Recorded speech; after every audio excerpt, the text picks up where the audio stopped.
क्या आपको पता है कि पहले दिन माँ शैलपुत्री की पूजा क्यों की जाती है? नवरात्रि की शुरुआत माँ शैलपुत्री की पूजा से होती है। वे माँ दुर्गा का प्रथम स्वरूप हैं और साधना की पहली सीढ़ी मानी जाती है। इसलिए नवरात्रि के दिन माँ शैलपुत्री की पूजा की जाती है। इनका नाम दो शब्दों से बना है, शैल और पुत्री, अर्थात पर्वतराज हिमालय की पुत्री। इन्हें माँ पार्वती और सती का अवतार भी माना जाता है। इनके सिर पर अर्धचंद्र सुशोभित होता है, हाथ में त्रिशूल और दूसरे हाथ में कमल पुष्प होता है। इनका वाहन नंदी है। इनका वस्त्र और आभूषण बहुत पवित्र और साधारण स्वरूप में दिखाया जाता है।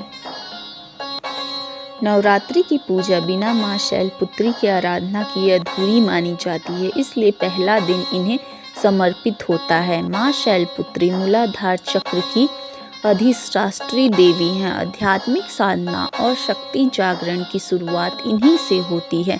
इनकी पूजा से साधक को जीवन में धैर्य, आत्मविश्वास और स्थिरता प्राप्त होती है। माँ शैलपुत्री को परिवार और गृहस्थ सुख की अधिष्ठात्री माना जाता है। उनकी कृपा से घर में शांति और समृद्धि आती है। माँ शैलपुत्री सती का ही पुनः जन्म है, जो पर्वतराज हिमालय की पुत्री बनी। उनकी पूजा से साधक को भक्ति, तपस्या और त्याग की शक्ति मिलती है।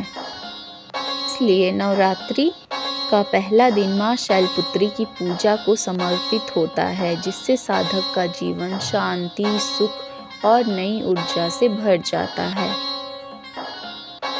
दिन सफ़ेद रंग का क्या महत्व है, चलिए देखते हैं।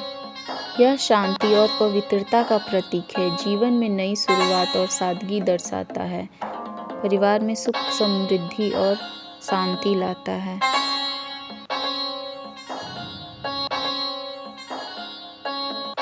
इस दिन हमें ओम देवी शैलपुत्रे नमः का जाप करना चाहिए।